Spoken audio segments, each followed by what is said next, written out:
it's going to be an adjustment for players for sure.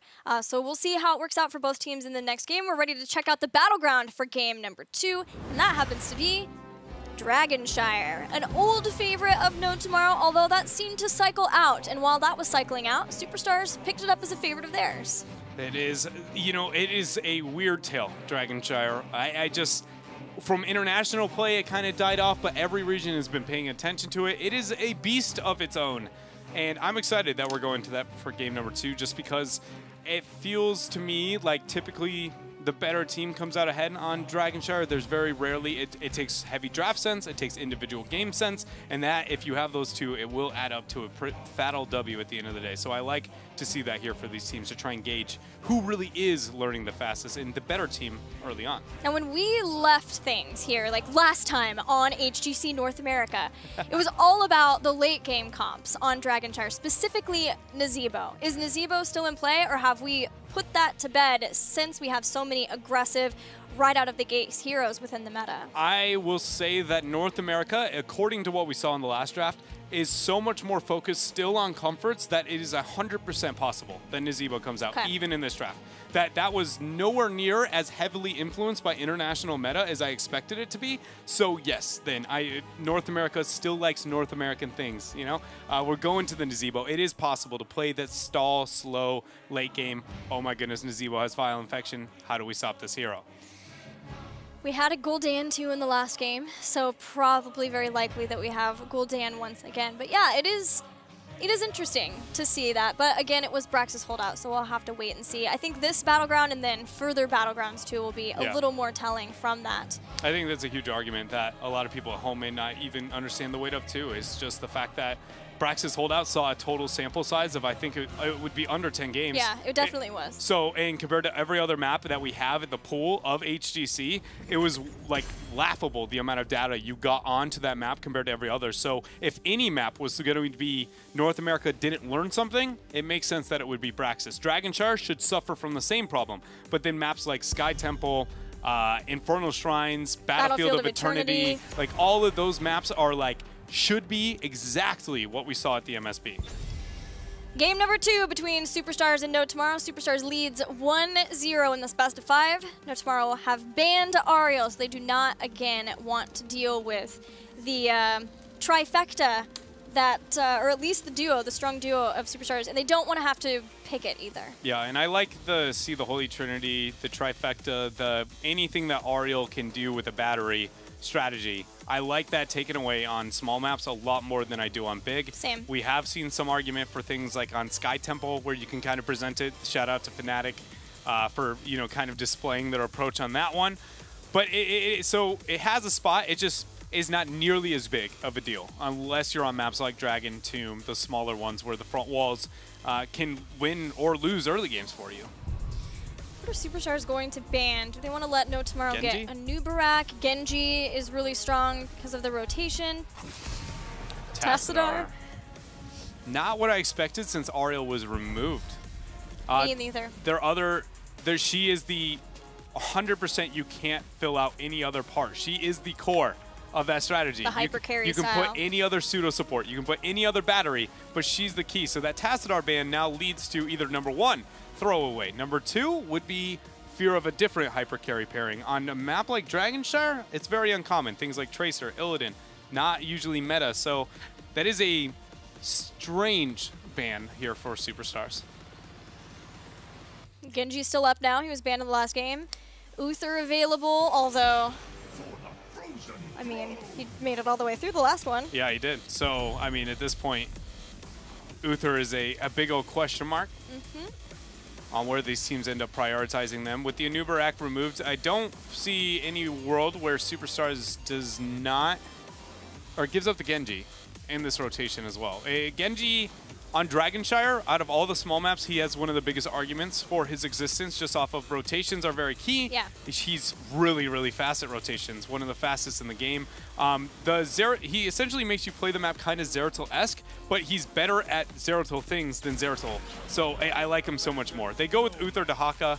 That is a very safe play. Power rotation here for Superstars. Now that I think of it, I love that. How did we not have Dahaka in the last game, too? That's what I'm realizing. I didn't want to bring that up, but I was also confused on where the Dahaka has been for that. All right, Dahaka, Uther, so 2 strong picks. Superstars have Dahaka, who can get through a lot of those ganks, gank possibilities if No Tomorrow wants to run something like that. With Equinox on the team, it is highly likely that No Tomorrow runs that kind of style on Dragonshire. Yeah, that's a good point. I would like the Genji here. I would really like to see No Tomorrow or any North American team commit kind of to that heavy skirmish style, because that was what, again, we saw MSB international meta. It transitioned very heavily into this very offensive play style, focusing on your kills, and then maybe one person put any kind of concern towards the macro game, like the random Dahakas, you know, like we had Abathurs popping up here and there in certain maps, the false ad, but only under niche circumstances. That is ideally what I would like to see. They're going to commit to more macro focus with the Malf, with the Gul'dan, and less there onto the offense. I like seeing Malfurion, though, especially since Uther has already been picked up now. Tiger JK doesn't have to worry about playing something that he maybe doesn't feel like playing, doesn't want to be playing, doesn't get choked into a specific support. Now Superstars with a ban, maybe a solo lane, or the Genji now. Yeah, it's either... Well, see, now it's like they can pick it up for themselves, right? So if now, they want it. Yeah, so the Genji ban is it's a way more coin toss type. Yeah. It's up to them what they want to run. Isolation into the solo makes the most sense. Dahaka right now sits at near the top of the game of every 1v1 matchup. The few that he does end up losing, he can kind of just deal with. It's not that bad. And he brings enough in other senses that it's just more of like, do we really want to hit win top, right? Like hard win top. And you usually do that when you know you're sacrificing your 4, which would then essentially be, okay. We just got a Kerrigan ban on Dragonshire. Hi, Equinox. I know. That's how I view that. That's how I view it too, but I did not think we would see that on Dragon of all maps for the random respect ban on the Kerrigan. Isn't that the battleground that No Tomorrow used to run Kerrigan Alarak on? That is true. Yeah. And now they have the Kerrigan fan. One true Kerrigan yes. god, that is Equinox. It's a good point. The Genji was removed though by No Tomorrow. All right. That, man, already draft-wise, a lot of interesting things here. Question mark, question mark. I love it. I do too. All right, so I'm guessing Dahaka is Spray, could be Yoda. I'm going with Yoda. Okay. No world do I see Spray on Dahaka. Just in my brain, it just doesn't add up. It just not. Spray is decidedly not a dinosaur. He is the warrior player minus the dinosaur. All right, then we're waiting on his Strays. We've got Iacona 0. Still need a main warrior, definitely. I'm trying to figure this out. So we still have Stitches is up. So my thought would be Stitches at some point. So Johanna, there's the Lake there it is. Okay. It makes sense here though too, because No Tomorrow has also gotten Gul'dan, so it's similar at least that Superstars knows that they can withstand whatever No Tomorrow is throwing at them so far in the picks to get to that late game. Yeah, it's a slow paced out match here for Superstars with that commitment. And the Gul'dan doesn't do anything to punish it. The Genji's been banned out. All hyper offensive picks have been taken away. So what do you do? The Kerrigan ban makes even more sense, you know, looking at that Nazeebo rotation. I like it a lot from Superstars. It's one that I think is according to my opponent specifically and the matchup specifically, but it does make sense now that we have some background information here with the rotation. No Tomorrow. Who do you... There's no easy Dahaka matchup right now that is left on the table, so I'm not sold, and there is no hyper aggression. The last thing I want is a Zeratul, and as long as there's none of that, I'm fine with it. It's like they are actually in my brain. So they weird. literally are in my brain, and they go, what would Dread not do in some situations? Like, what would tilt Dread the fastest in some situations? That's how I feel like North America pick bans. So a Falstad solo with Zeratul who can rotate up. I can't escape it. It's just so weird how perfectly timed of all other things. What is this last pick? Who is Hosty / Srey potentially playing? It doesn't matter. If they don't, Tychus is the safest pick here. Just pick Tychus. and I don't see a world where they end up losing this video game. That's not true at all. There is totally a world, but their comp is so safe, well-rounded. Just don't die to Zeratul. Don't die when everything else has a void. And Tychus is one of the best to self-sustain. Drop the Odin whenever you get a Dragonite. Open up the map a little bit quicker. But just be a hero who doesn't feed. I wonder if they're going to Medivh. Yes! Not the hero. I'm so glad. I was like, I'm going to interrupt you if I have to because I think they're playing Medivh. I needed that call. I needed it. You nailed it, Gilly. Srey Zebo. The Srey Zebo. Maybe. Let's just go ahead and give her a guessaroon on this one. Just go ahead. Who is Srey playing? A guessaroon. Guessaroon. I don't know. It's Dahaka or Nazebo, definitely. Hosty is playing Medivh. Erho beyond Johanna. Uther is Iacona. Please, just never switch Iacona off of support. My heart can't take it. He has to stay on support. Yeah, he has to stay on support. I agree. Everyone else, do what you must. What do you think of the Medivh? The reason why I saw it is I was like, I wonder if they're going to want to have the counter momentum of Leyline Seal after the Void Prison. The Medivh I put is this.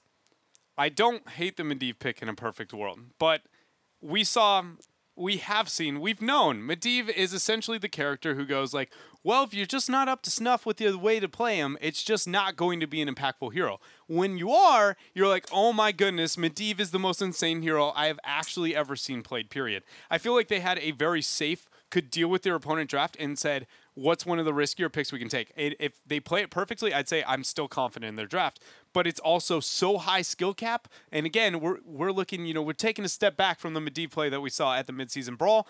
That makes me go, that was a very risky choice. And a team that has not had that many days to practice together. We'll see how it works out for Superstars. Let's head into game number 2 on Dragonshire. Superstars versus No Tomorrow. All right, who's playing what?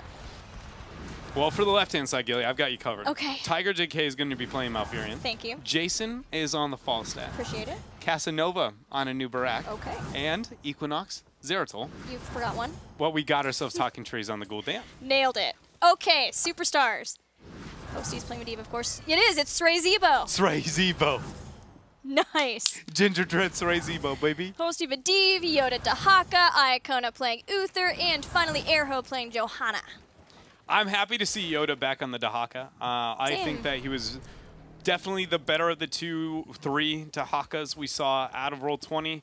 Whenever he was on the hero, he did at least that over Glorong. When Glorong was on it, it didn't have the same impact that Prismat and Yoda had. And that's not a stab at Glorong. It's just that Yoda and Prismat both had a very, very good Dahaka. So I think that this is going to be a nice tool for Superstars to be able to use.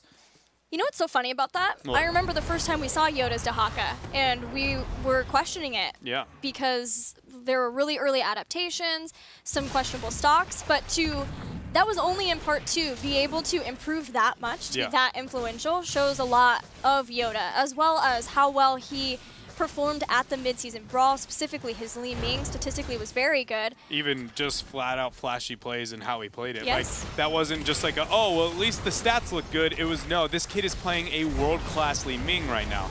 Talking about world-class might be the root here. Nice condemn to peel out. Portal play is real for Superstars. Yoda stocks up. There's a drag. It's Tiger JK. Nice knock-up of Casanova, and the body blocks too to save Tiger JK, though, so no first blood. No first blood. A lot of posturing, though, from the teams as they both drafted 5-man rosters down just to get the battle out. Yoda in transition. The portal, the shield, Hosty saves the day once more. We know that Yoda will be able to play well with the Medivh. Turns out, if you have, Roll 20 history and you're playing with Glorong and his Medivh that well, you, in fact, are extremely good with the Dahaka in the Medivh circumstance because that was one of the core, Dahaka Malfurion Pryos that they had in the past. It was. Drag. Yoda shows up for a drag. Equinox blinks away in time. Both of the shrines currently being controlled. Erho has to stall once here until Medivh can get on the point. There's been a lot of brawling, but so far no deaths in this game. Yeah, it's common to see that up on Dragonshire, but who does it help? It helps No Tomorrow for the most part. Or, excuse me, Superstars, because of the Nazebo and because of the Zeratul that we see picked up by the side of No Tomorrow. The reason why we had you could use the word comedic, but for me, very sad moment here up in the draft on the Zeratul was based on the fact that I've talked about it probably hours on end, is just Zeratul on Dragonshire has one approach through the laning phase, and a lot of the map is based on laning phase. He has to gank top, and he has to be not only gank top, he has to be effective while doing it, and it's just very unlikely to do that into the Falstad and Zeratul matchup into just a Dahaka. Like, he's pretty much can 2v1. Oh no, he didn't get him! He just barely, I was like, first blow, no! Equinox, what I love too is Hosty has been keeping an eye on Equinox's rotations too. One time he even just flat stopped him in the middle of a rotation, like, hello, I see you trying to go up here and gank my Dahaka. And that has made Equinox try to adapt somehow. So now he's coming down into the bottom lane. Hosty again responds. Iacona caught, but there's a portal there in time and a heal. He heals himself, Force of Will even. Superstars able to withstand the potential ganks of No Tomorrow. Yeah, they're doing a fine job so far here. It's just all going to be about the pressure. No Tomorrow. They have essentially chosen by drafting the way that they've drafted that the laning phase has to be very straightforward. And again, it's going to be where is Zeratul? That is where the ganks are. Right now, it's going to be on top. Then later, it's going to be can they get up at the bottom because they do not have the laning matchup presence to deal with this. Again, I told you, Yoda will literally 2v1 because he just doesn't afraid. When his W's up, he might be able to get around this, but he needs his W. He might have popped it too early. Nope. Yeah, that was why I said no Zeratul. I think you guys got a clean example right there. That is the fear because there's no other way. Yeah, Hosty was even in the bottom lane, so there's no helping him from that, but he was completely fine. And then when they gank bottom, it's going to be, is Zeratul bottom? And then it's like, okay, I have free reign up on top. It's just, there's only one way to play it. And as long as Yoda is solid in comms, he's just like, the whole time, thanks for the 2v1. They aren't taking a front wall, guys. They aren't really doing much. Do something elsewhere on the map. That being said, Superstars isn't necessarily dominating. They should have taken a camp 2 rotations ago. So this is 2 waves we've seen Zeratul top, and now they're starting the Giant. So it's Superstars is making the right steps. A whole minute actually at this point, too late for it to necessarily get as much as it should be getting. Hosty is shown here in the top lane. Equinox is fairly low. Yoda is hoping to keep someone in so they can get a kill, but in the very least, finally, they force No Tomorrow off the top shrine, getting a hold of that, making sure that No Tomorrow cannot take the first Dragonite of the game. Now the bottom lane. Now, because of the Giant pressure out, this is why I was talking about getting that pressure. Where do you see the Zeratul have to go? You either double down up on top and you hyper 5-man gank it, or you end up sacrificing the pressure up on the bottom. In the long run, Superstars finds a way to pull ahead. Just in all circumstances, as long as Superstars does not die, should win the laning phase. Portal, a Force of Will. He's even back. He's gonna come at. He's gonna go ahead and 2v1. He's like, here, Hosty, I'll give you another Master's Touch stack. It's pretty much it. Man, all right, so Gilly, I think you, I think Guy, I think everyone at home, we get how this laning is supposed to happen. So what's next? What after the laning phase? Dragonite at some point. And we move past that. No Tomorrow, does their laning get better? Yes, because they have a Stealthy who can move past the minion wave, even though technically that shouldn't be a tool you could argue as a way to sneak shrines because you can see the Stealthy. It's just everybody looks at their mini-map. Very few actually scan the waves to look for the Zeratul. So you have one global in that sense, and you have another through the Falstad to backdoor shrines. You don't get bodied on top of the shrines, but you still have to take panic fights as long as Superstars is rotating properly. So yes, it gets better, but again, you should always be taking a disadvantaged fight in those stages of the game, even with this type of draft. Tiger JK has to go back. Superstars have 10. This is the first moment where they've had a significant enough advantage that we may see the first Dragonite, solely because they have heroic abilities right now. Jason's barrel rolled up to the top to get some time for the team until Malfurion can get back into the bottom lane. Superstars, realizing that they don't have the time to get a free Dragonite, at least are going to steal away the Giants of No Tomorrow, maybe be able to get the Dragonite off of that defense. Yeah, they should be able to find a way to get a Dragonite here with the 10 advantage, or at least enough pressure out. Yoda with that Bus Shocker in, that's enough to really set No Tomorrow behind here, and this pressure on the bottom half of the map. Falstad transitioning towards top. No Tomorrow picked up 10. They should be able to compete.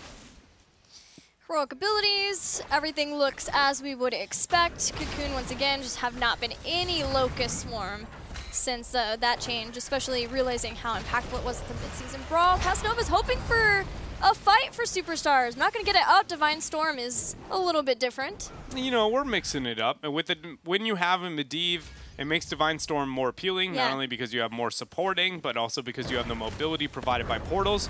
So that is one argument to move into it for this game. Another two is because they have triple squishies. They have Zeratul, Falstad, and Gul'dan all very vulnerable to the AoE stun. You have the prepping of Leyline Seal.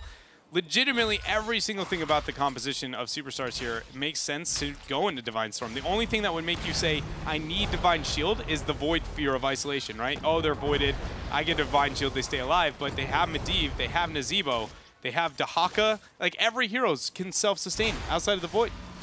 That is a perfect pickup here for Iacona. I really like how Superstars ran that last minute or so. They had both of the shrines, and they had No Tomorrow scared enough that they had a lot of members in the middle, but they had sent Srey to be able to get their giants. So now they have their giants and are able to get a lot of sieging done even without actually getting the Dragonite, just understanding that they couldn't get that. Oh, there is Horrify. Srey's in trouble. The Horrify isolating the Srey Zebo, the Twilight Dream afterwards. Root not going to connect for Tiger, JK, and the members of No Tomorrow, but they've already got the kill. So now they have the effective fight. They've got the pick off here. They're going to transition out towards the middle lane. They should be able to pick up DK with the 15 seconds and having those globals, but we'll see. All the members of Superstars posturing around, not going to throw out the flashlight in time. This is a Dragonite Gilly. No Tomorrow needed to get that too. They used every single heroic ability, including Void Prison, which is very long cooldown, Twilight Dream too, in order to make sure that they could get that one kill on Srey Zebo. So now No Tomorrow get the first Dragonite. Only, believe it or not, that was the first kill of the game too. It's a good point that you bring up here. It's been a slow, patient game. And again, started with the draft. It's just one of those things where we can see that this is how it has to be, just based off of what these members have done. Starting with the Nazeebo, ending with the Zeratul rotation. As the game moves on, Superstars should have done a better job, though, in the laning phase to open up the map. They have no forts available, and the fact that No Tomorrow's even structurally is actually kind of insane. I'm a little worried about that Divine Storm now, because yes, if you have a Medivh, you have a Force of Will, which can negate a lot of damage, but there is so much isolation between Horrify, Gust, Cocoon, Void Prison 2, that if a Medivh is not in the right place, he may not be able to save him. And this is Dragonshire, where you often are being stretched out between your whole team. But again, we knew this very early on. So when we were talking about what is the only thing we wanted in that Medivh slot, is to be able to survive isolation, was the only parameter in my brain that was left of, like, as long as this doesn't do that, I can't lose this game. They chose the risky one, then opted towards the risky heroic choice that could stop, again, the only lose condition, according to a draft, right? And this is all in the world of Dread. This is not as an absolute, nor is it fact, but what I'm trying to say is that we had that as we knew that in the draft. These players knew that in the draft, but they all signed up for each and every one of those decisions, so we just have to assume that they realize that as well, and that they can deal with it, that they understand the Divine Storm, the limitation there. It is going to be risky, but they feel they have the strength. Well, I guess in that instance, everything was used on Nazeebo too, and now he has Ice Block, and he didn't have that before. At 16, Dahaka gets Tunneling Claws, and that will be huge. Medivh already can self-shield himself as long as the cooldown isn't hit. What's up? But double, by hitting the 13 mark, he has 100% uptime, roughly, on his portals as well, making it to where he should be able to sustain the Void on his own. Talking about the Void, that's going to be, wait, a Blessed Shield of Flight? Yoda comes in with that? There's a portal over the wall, flashy initiation, the Void's down. Yoda casually 1v4ing onto the backside. Twilight Dream, Force of Will, and he's still up! He's still alive! There was a Horrify Leyline Seal behind. All has been used to keep Yoda alive, and it works. Superstars keep Yoda alive despite Void Prison, Twilight Dream, Horrify, everything used from No Tomorrow. And there you go. That's it. That's who are you gonna pick on now? One cranky Dino, man. He could tank everything. Why Yoda. Does that make him cranky? I don't know. He's just grumpy up in the front line, like, all these little kids trying to kill me and stuff. Look, he actually is just annoyed that you're putting damage in because he's not going down. Look, he even growled at the end. Did you hear that? I did. He's a grumpy Dino.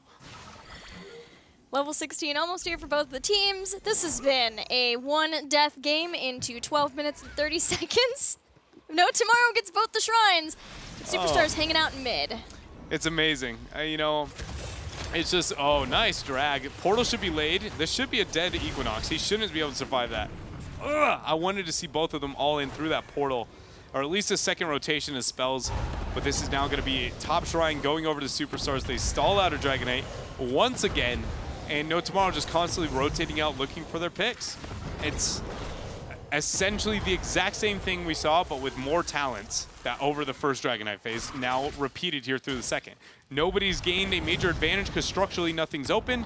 The only thing it benefits is late game Nazebo and the fact that No Tomorrow does not have larger territory to get Zeratul ganks. Those are the only two things that would change over phase 1 to phase 2 here on this game. All right, No Tomorrow using the Bruisers to get into position to at least hold on to the bottom, maybe siege, but not doing so. Meanwhile, up in top, Yoda continues to do Yoda things.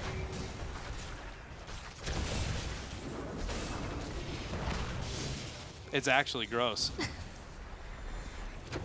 I mean, I just don't even honestly have anything to provide to that conversation piece of what we just experienced without beating what is the dead horse of me talking about Falstad and Zeratul on Dragonshire, but Zeratul died, Gilly. He did. Arrows there, perfect flank, blessed shield, 2 down, and that is a game changer now for Superstars to open up this battleground. Tahaka takes top, nobody in position for bottom yet.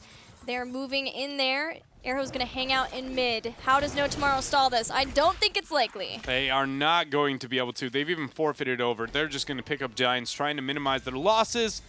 And we've got ourselves a 10-second advantage for Superstars. Who do they have primed for this? It's gonna be Urho getting into the Dragonite. Is Urho the best target? Probably. The only other one you would want would be the Medivh, but he has way too much playmaking set up, like things like this, to where you'd want him there. How you choose your Dragonite is much like you choose your Void Prison, who has the least impact and who can survive their own into those fights. Iacona manning up here with those shields. Leyline dropped. It's going to be the Night Camp taken. Just Divine Storm. Okay, there's a Horrified. Wow. Tiger JK comes out. Twilight Dreams out of the Ice Block. He makes it out. Void Prison hits the back. This is a weird place to be in for Superstars. We've got Tunneling Claws. Saray's going to move away, hoping for a portal potentially. And Iacona. No, but Medivh's already down. And Iacona up there got into the 1v1 with Jason. Yoda doing what he does best, is essentially just taking on the world, dropping health bar after health bar. But this time, he has an end. There is an end to the health bar of not only Yoda, but Superstars. 4-0 over that trade. Urho casually walking around with a 92% Dragonite the entire time. He did get a little pressure up through top, but again, no minion wave was moved out, so he didn't have the opportunity to really do anything there. He didn't cancel it to be able to join the team fight. Just everything about that was No Tomorrow going, we need to force, we need to force, we need to force, and Superstars giving them the one circumstance again that they want. Well, they took the Dragonite and all attacked the Bruisers of No Tomorrow. Like that sums up what happened there. That is a hard camp to invade in the first place because of the positioning, and then took the Dragonite there when they had the objective. It's a hard... And all of the forts are standing now. Yeah, Gilly, you know, the way you put that, it's a hard camp to invade originally. You're right, it is. It is, in fact, a hard camp. But it's even harder when you don't have the top or mid fort. Like, you know what I mean? Like, that's a play we see too often, and it's like, it's weird to suggest, oh, that's really hard to invade. It is actually hard. Yeah. But then when you don't have the mid fort in that area to actually push your opponents to force a fight into, nor do you have that through top, the distance to safety is essentially right across the wall. It's less than a Medivh portal, and that's saying something. He didn't even go for the range. All the forts remain. They couldn't Here use it to siege. Level 20. And not a single fort down.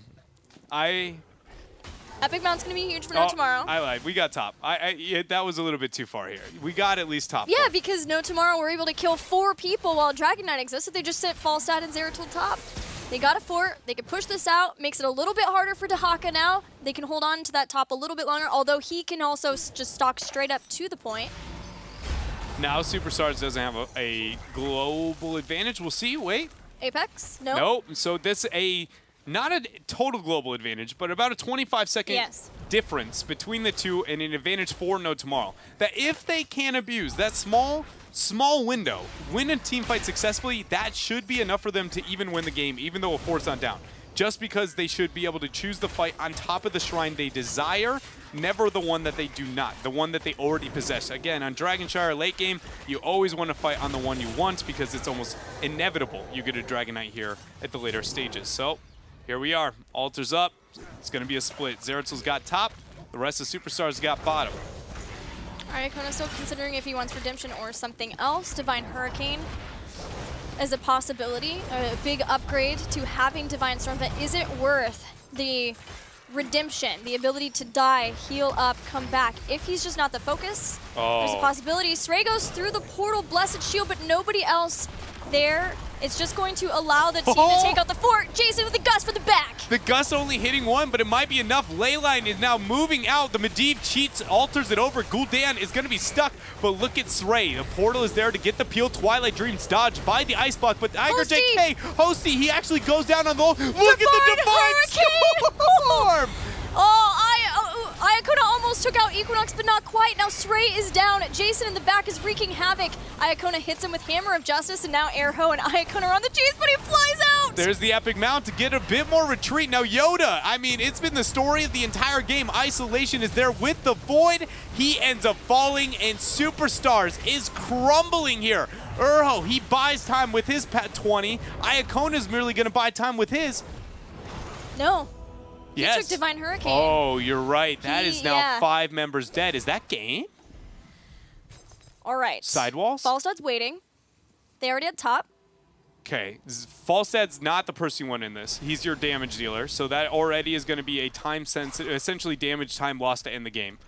You also don't have Void to be able to move on. You do have Cocoon. Zeratul would probably be your best target. Or Gul'dan. But Gul'dan has Horrify up in 10, so Zeratul was actually the most optimal target to have in this, unless that 3 to 5 second rotation is not enough. We'll find out. Leyline Seal is up. If he can get a perfect one, that's pretty good. It did hit all 5, so you could argue is going to be more optimal than it moving onto the core, but we're going to have to see. He bought a lot of time. Nazeebo's back. It's hit by a Cocoon. Portal. Shielding's already going to be drawn down. I don't think this is any way it's going to be stopped. No members up. It's only 160. 50. Horrify used. It does not matter. This is it. No Tomorrow. Fighting back. Will win game number 2 and set this series to even 1-1. What did I just experience? Could have been anyone's game. That's what we're going with? I thought it went how long before we had the first kill? 16. Oh, that was like about 12, 8. I don't know. Level it was 12. a while. Yeah. And then we had our first fort of the game. That was about 16 minutes in. Top. And then the game ended. Through top? Which is not a normal Dragonshire. Complete opposite of what you normally expect from Dragonshire, but also on Dragonshire you would expect a comp like Superstars to thrive. And it didn't even get a single fort that entire game. So now it just shows that No Tomorrow flat out played that entire game just better than Superstars, in my opinion.